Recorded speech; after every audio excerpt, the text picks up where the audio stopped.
संकेतागा धरून नाही, शिष्टाचारागा धरून नाही. तर चंद्रपूरमध्ये ठाकरेंच्या खेळीची चर्चा असतानाच मुंबई महापालिकेत देखील 25 वर्ष सत्ता उपभोगणारे उद्धव ठाकरेंची शिवसेना अजूनही पॉवर गेममधून मागे हटायला तयार नाहीये. पुरेसं संख्याबळ नसतानाही ठाकरेंच्या शिवसेनेने महापौर आणि उपमहापौर पदाच्या स्पर्धेत उतरण्याचं ठरवलं तशी शक्यता आहे. 7 फेब्रुवारीला शिवसेना ठाकरे गट महापौर उपमहापौर पदाचा अर्ज भरणार असल्याची जोरदार चर्चा आहे. गटनेत्या किशोरी पेडणेकर आणि इतर काही अनुभवी नगरसेवकांना बैठकीकरता मातोश्रीवर बोलावलं असल्याची माहिती समोर येते. त्यामुळे ठाकरेंची ही खेळी नेमकी कोणत्या दिशेने जाणार पाहणं महत्त्वाचं आहे. तर मुंबई महापालिकेमध्ये महापौर उपमहापौर पदाकरता उमेदवार देणार असल्याचं विनायक राऊतांनी म्हटलं.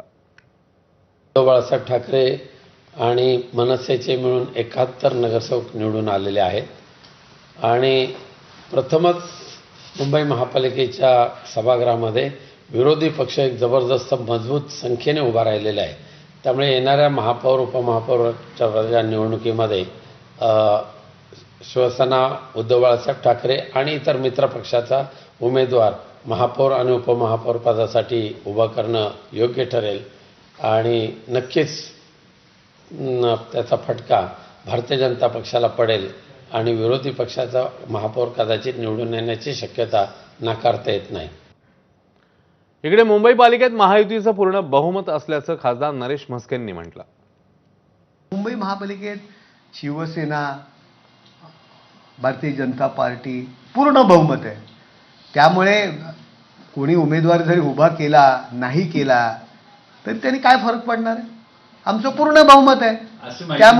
त्यामुळे या सगळ्या काही ज्या काही ट्रिक्स आहेत त्या ट्रिक्समुळे आमच्या युतीमध्ये काही फरक पडणार नाही.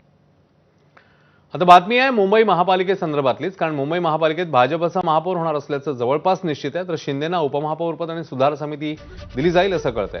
उपमहापौर पदासाठी तृष्णा विश्वासराव आणि यामिनी जाधव यांच्या नावाची जोरदार चर्चा आहे.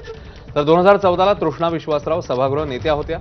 तर त्याचवेळी महापौर पद हे अनुसूचित जाती जमातीकरता आरक्षित असताना त्यावेळी महापौर पदाकरता यामिनी जाधव यांचंही नाव चर्चेत होतं. मात्र त्यावेळी स्नेहल आंबेकर यांची निवड झाल्यानं यामिनी जाधव यांना महापौर पदाने हुलकावणी दिली होती.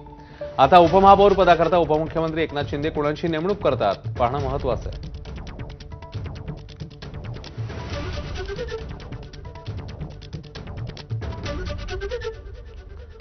विधानसभा आणि विधान परिषदेतले एकूण आमदार